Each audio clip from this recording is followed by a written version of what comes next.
Hi, this is Rachelle Scrapcraftastic, and I am back to do what I've recently learned are called foundation pages for what I am going to be using as my December daily. In a previous video, I showed how I made this cover, and since then, I've actually punched and put in a couple of pages. There's these 2 pages. This is watercolor paper. At the time, I wasn't sure how I wanted to use this. I don't think I'm going to be doing a traditional style December daily. I think part of my December daily will be actually building out this book. I don't really have photos or scrapbook type things to add to it. I don't want to be forced or force myself to take photos. I'd rather this be somewhat of a creative journal, maybe. I don't know. But actually part of the creativity will be adding the pages. And I could not decide on one type of page, and I don't think I need to use one specific type of page. So I'm going to make a variety of pages, including cardstock, pockets. I may make some envelope pages. It just depends on how I'm feeling. So I'm going to have a variety of different pages. And again, the watercolor paper in case I want to do something, some mixed media type thing or whatever. So this paper isn't actually white. I guess I could use white cardstock, but I think this is more like an off-white, and I just kind of thought this cream paper would be good. I do have some I think it's 120 pound white paper from Michael's. So this is the 110 pound, I believe it is. This is like 60 something pounds, 65 pound weight. So this is pretty heavy. I don't know. I may end up doing a mixture of papers, but to start out, I'm going to use this cardstock because I had it out. Enough of that.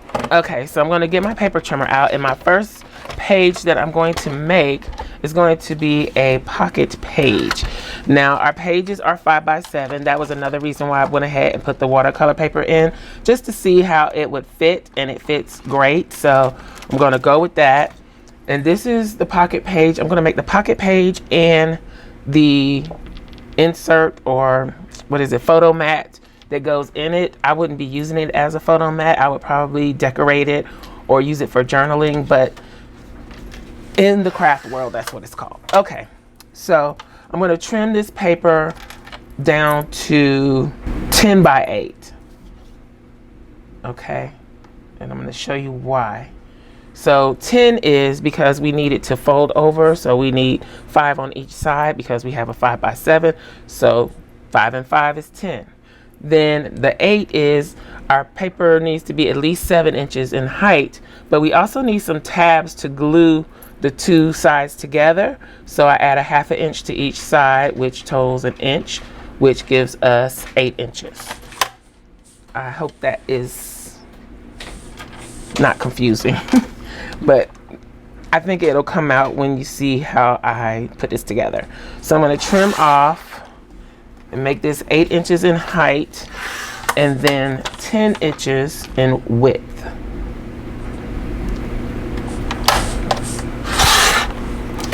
Okay, and then I'm going to put this away for now.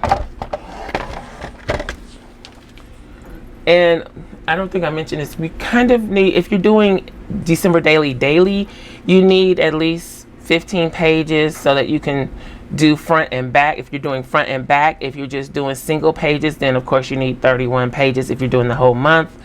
I think I'm doing front and back, so I think I may add pages along the way, but my intent was to do front and back, so I'll probably make 16 base pages of different styles, and then that will give me an extra page for a title page or whatever the case may be. Okay, so now I need my scoreboard out, and with the 10-inch side up top, I'm going to score at 5. Let's get in frame. Then I'm going to flip this around with the 8-inch side up top. and I'm going to score at 1/2 inch and then 7.5 inches, or I could just flip the paper around and score at 1/2 inch on both sides. It seems to work better to me to do it that way, but okay. So we only need one set of flaps on the side.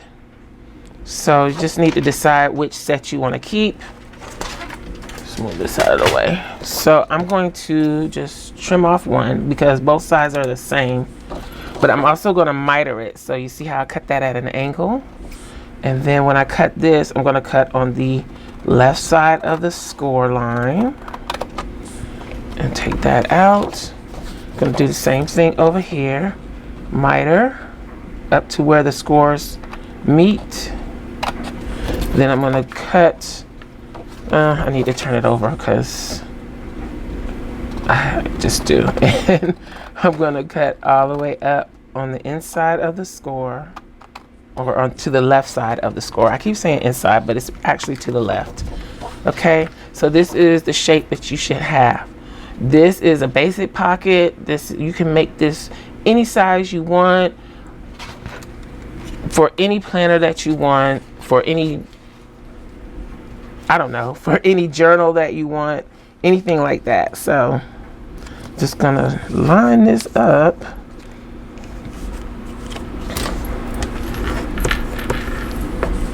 And then I'm going to fold my flaps over, burnish them. And just for good measure, I'm going to miter the top edge of the tab as well. Like so. And then I'm going to go ahead and glue this together. So I'm going to use this Barely Art Precision Craft glue, which I am enjoying so far. I also like Art Glitter glue, and you can see what supplies I like if you go to my Amazon store, and the link to that is in the description box below. I try, if I get something and I like it, I try to go ahead and add it to my store. So.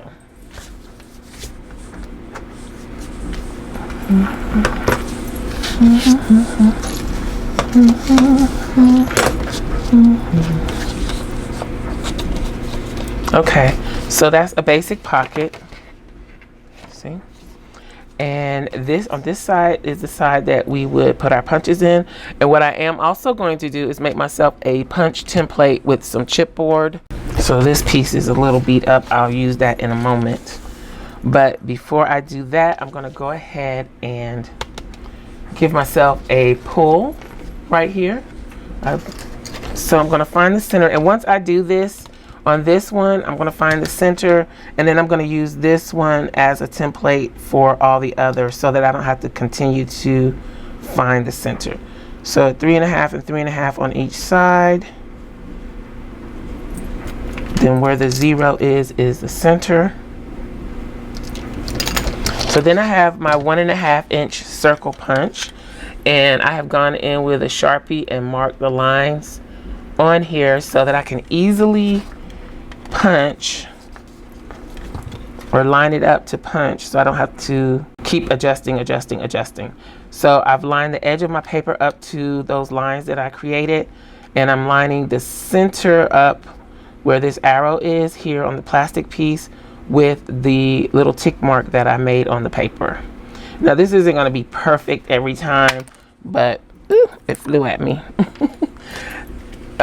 It's a good way to try to keep some consistency. I like consistency. Okay, so that's it. Now when I do my next one, then I can just take a pencil and draw where I want the circle, or I can line it up. It's just really up to you how you want to do that. I feel better drawing it because, again, I'm pretty sure it will be consistent. Now let's make a real quick template for punching holes. This does not need to be as wide as your paper. but it needs to be as tall as your paper. So I'm going to make mine about 3 inches wide. Let's use a straighter edge of the chipboard. So I'm going to cut off 3 inches. And then I'm going to cut, oh, this is a really ratty piece. Then I'm going to cut off 7 inches. I'm going to take one of, this is the only part about this that I don't really care for as far as the rings, but once you get everything in, it's not so much of a problem, but opening and closing and taking things out is kind of a pain with these rings. I'm just going to take them completely out for now. Take out my watercolor paper, and I'm going to line it up with the chipboard. Take my pencil and mark where those holes are, and I'm going to darken them because I'm having problems with my eyes today because of allergies. So to make sure that I can see those, and you can use a regular hole punch for this. I find it difficult to use a regular hole punch because of my hands, so I am going to use my We Are Memory Keepers Crocodile. So let's go ahead and punch these. I'm going to try and set it.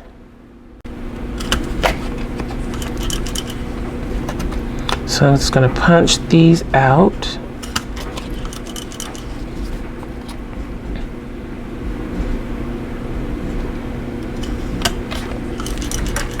Okay, so now we have our template.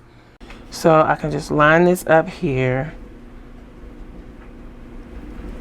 And once again, draw my circles.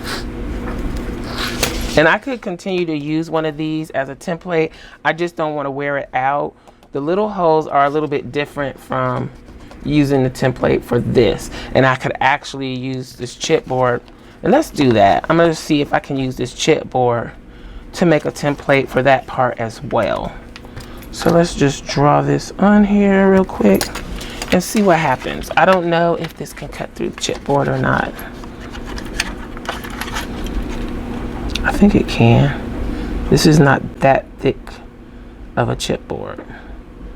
So I'm just lining up my pencil line and punching. Yes, it can do it. Okay, so now we got a template for both things. Even though this side is a little ratty, it should hold up. Okay, let's punch this.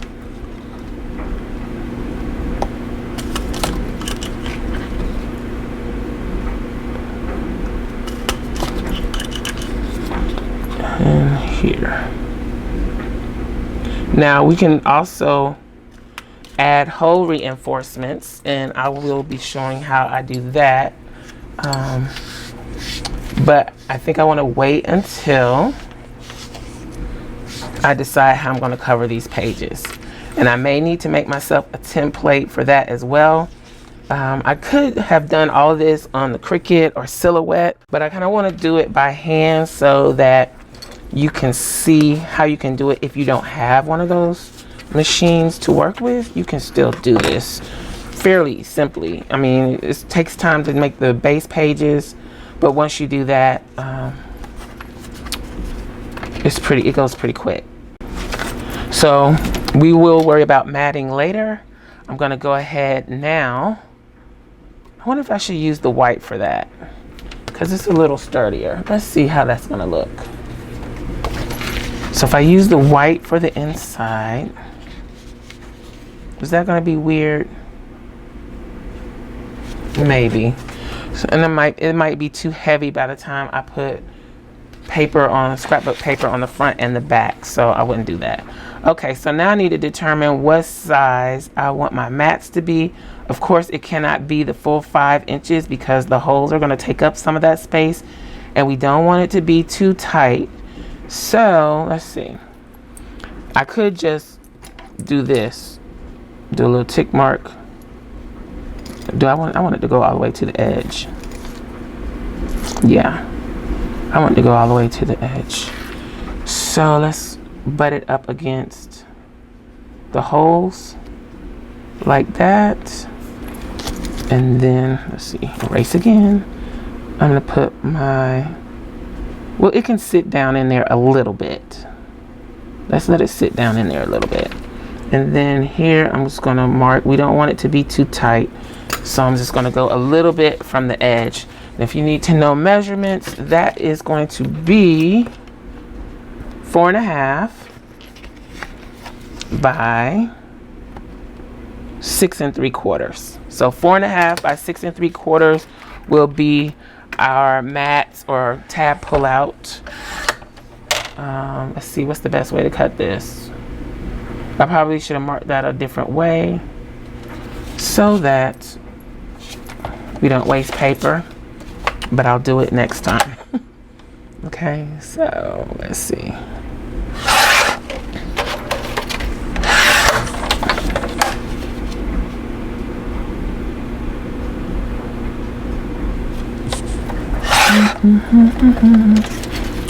So I think I can, nope, I can't get one out of that.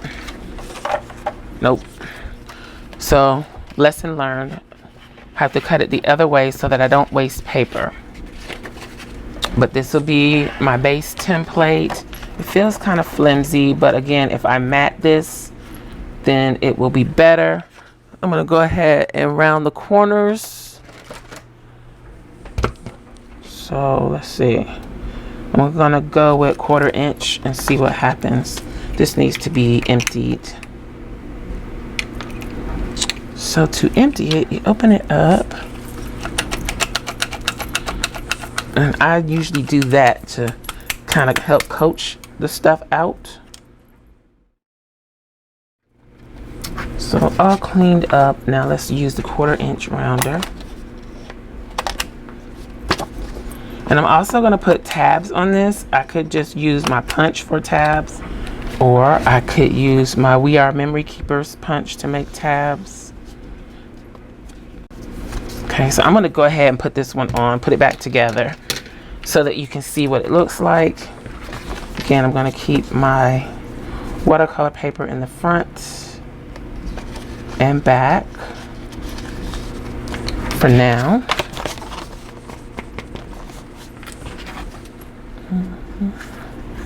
Line these up.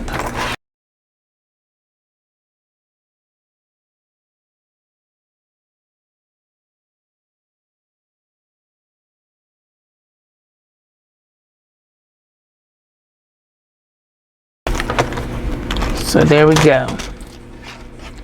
Got the watercolor paper. Then we've got our first page style, which is a pocket with a photo mat in it. And we can decorate this page with our scrapbook paper. And this could be day 1, and we could do day 2. And we can do multiples of these. I may do maybe 5 of these type pages and see how that works. Okay? Okay, so that's it for this style page. I hope you found this video helpful and enjoyed it. If you did, please give me a thumbs up. Also, make sure you subscribe to the channel and hit that little gray bell so that you'll receive notification each time I upload a new video. Be sure to check the community tab and my stories for updates throughout the week. Also, check us out over at patreon.com/Scrapcraftastic for exclusive content and digital downloads. Visit my other channel, Journal Life's Journey, for craft videos and junk journals. You can find me across social media at Scrapcraftastic. Visit my website and shop at Scrapcraftastic.com. If you have any comments or questions, please leave them below. Thanks for watching, and I'll talk to you later. Bye.